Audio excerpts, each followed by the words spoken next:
Halo semuanya, kembali lagi bersama saya Yudhistira dari Sistem Informasi A1. Saya di sini akan menjelaskan tentang User Centered Design, di mana saya akan menjelaskan tentang pengertian UCD, prinsipnya seperti apa, dan proses-proses tahapannya seperti apa.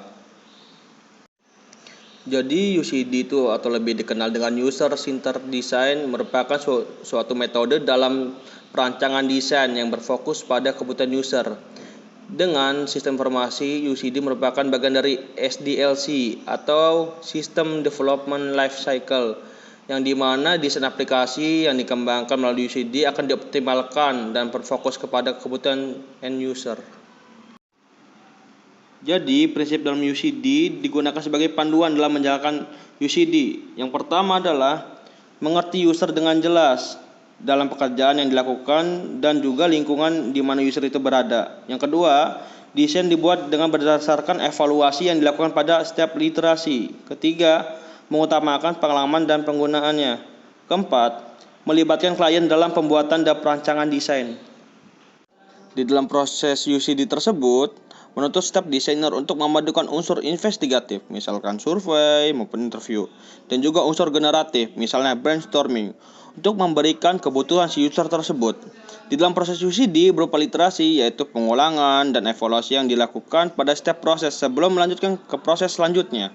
Dan ada 4 tahapan yang ada proses dalam proses UCD, yaitu yang pertama, understand context of use. Yang kedua, specific user requirements.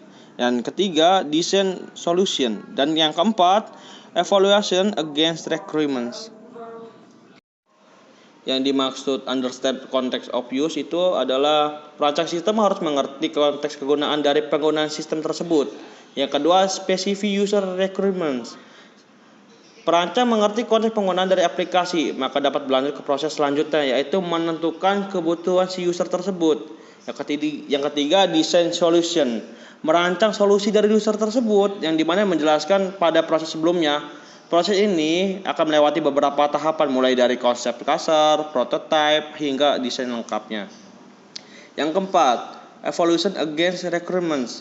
Evaluasi ini akan dilakukan dengan melibatkan si user tersebut, yang akan menggunakan evaluasi dilakukan mulai dari satu proses dan dilanjutkan ke proses berikutnya.